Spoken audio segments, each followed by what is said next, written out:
तो शुरू करते हैं दोस्तों सवाल और उसके जवाब का। जो हमने बात चर्चा की थी कि उन्हें डर लगता है और बहुत ज़्यादा डर लगता है, हर चीज़ों में डर लगता है, गाड़ी चलाने में डर लगता है, बहुत सारी चीज़ें हैं जो उनको डर लगता है।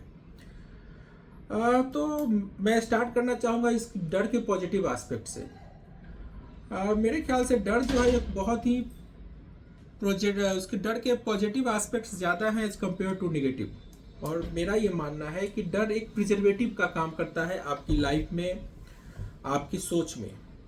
अब सिंपल सा एक मैं एग्जांपल देता हूँ आपको। अगर ये डर ना हो, अगर आपको डर ना लगे, तो आप अपनी कार में बैठे या अपनी बाइक पर बैठे और उसको एकदम सीधा, कितनी भी भीड़ हो रोड पे, कितना भी रश हो रोड पे, आप सीधा उसको 100 की स्पीड में चलाए। ठीक है, क्योंकि सभी को आज के टाइम में जल्दी है, लेकिन आप 100 की स्पीड में नहीं चलाते, 10 से स्टार्ट करते हैं, 20 की स्पीड में चलाते हैं। अगर कहीं पे ज़्यादा रश होता है, ज़्यादा भीड़ भाड़ होता है, तो आप अपनी गाड़ी स्लो कर लेते हैं। क्यों स्लो करते हैं? ये डर है।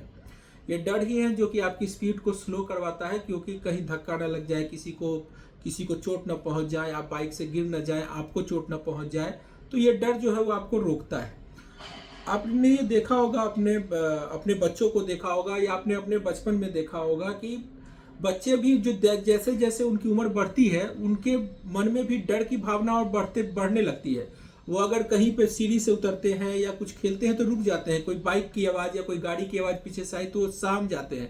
क्यों? वो डर है, वो नेचुरल तरीके से आया है। उनको भी ये नहीं पता है कि आखिर ये है क्या, वो क्या कर रहे हैं, लेकिन ये डर जो है नेचुरल तरीके से उनके जीवन में धीरे धीरे धीरे धीरे घुसता चला जाता है और उनको बचाता है।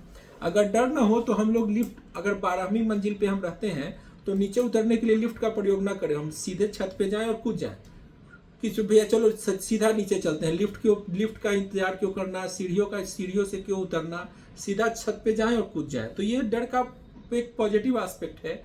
डर आपको प्रिजर्व करता है, आपको बचाता है बहुत सारी चीज़ों से। आप ज़्यादा रात होती है तो आप घर से निकलने से बचते हैं, परहेज करते हैं। क्यों? ये डर कहीं ना कहीं रोकता है कि अरे रात है, कोई लोग नहीं होगा, रास्ता सुनसान है, कहीं कुछ दिक्कत ना हो जाए, कहीं मैं गाड़ी से जा रहा हूँ, कुछ गाड़ी खराब ना हो जाए तो वहाँ पे कहाँ से मदद मैं लूँगा, बहुत सारी चीज़ें हैं। तो डर का पॉजिटिव एस्पेक्ट्स ज़्यादा है as compare to negative in my point of view, मेरे पॉइंट ऑफ व्यू से।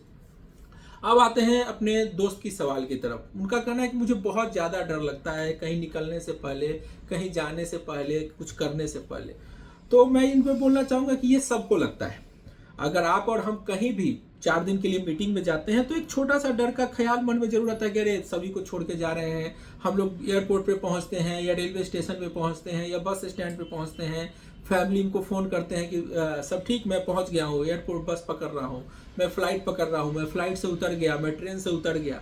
तो ये आपको पता नहीं है कि ये क्या है, लेकिन ये एक डर ही है जो कि आपको हमेशा अप टू डेट रहने का डिमांड करता है कि पता चले कि सब लोग अच्छे हैं, सब लोग सही हैं, और आप आगे बढ़ते रहते हैं और अपना काम करते रहते हैं। तो ये भी एक डर का ही एस्पेक्ट है, आप इसको जो भी शब्द का नाम दें। तो ये नेचुरल है, ये किसी के साथ नहीं है। मतलब कि किसी के साथ कोई मतलब कि कोई ऐसा नहीं है कि किसी पर्टिकुलर इंसान के साथ, ये सब के अंदर है। किसी के अंदर थोड़ा ज़्यादा है, किसी के अंदर थोड़ा कम है। अब आते हैं कि इसमें अगर किसी को ज़्यादा ये फीलिंग आती है, ज़्यादा ये चीज़ें बार बार मन में आती है, तो इसके लिए क्या करें?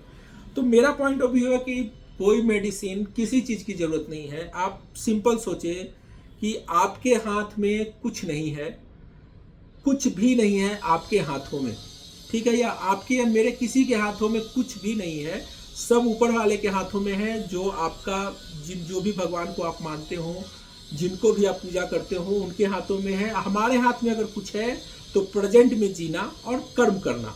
अगर आपने देखा होगा लाइव एग्जाम्पल, अभी एक जो आपके गुजरात में एक प्लेन क्रैश हुआ जिसमें जितने भी यात्री थे सारे के सारे गुजर गए अनफॉर्चुनेटली, लेकिन एक इंसान बच गया। अब वो किसने डिसाइड किया कि वो कौन बचेगा? ये सिंपल सा सवाल है, ये किसने डिसाइड किया कि बचने वाला इंसान कौन होगा?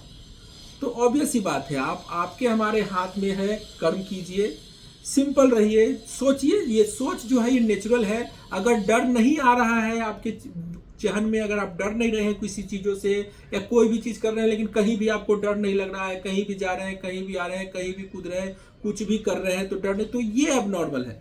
डर लगना इज टोटली नॉर्मल कंडीशन, ये बिल्कुल नॉर्मल कंडीशन है।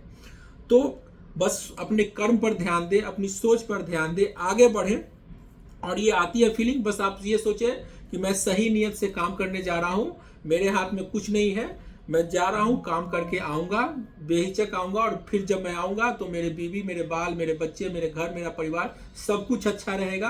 और ये कर्म जो मैं करने जा रहा हूँ, इसी से मेरा और मेरे बच्चों का भविष्य, मेरा निकलना जरूरी है, मेरा काम करना जरूरी है, बच्चों का स्कूल जाना जरूरी है, हर को बाहर निकलना होगा, काम करना होगा, और इस डर पर जीतना होगा। तो ये मेरा छोटा सा पॉइंट ऑफ व्यू है डर के बारे में। अगर आप पे इसमें कोई भी कमेंट हो या कोई सवाल हो तो ज़रूर मुझे मेल करें या कमेंट बॉक्स में डालें। ये हमारा छोटा सा प्रयास है। अगले वीडियो से हम 3-3 सवाल लेने की कोशिश करेंगे। आपके जो भी सुझाव हो, जो भी क्वेरी हो, आप प्लीज़ हमें बताएं। Thank you so much.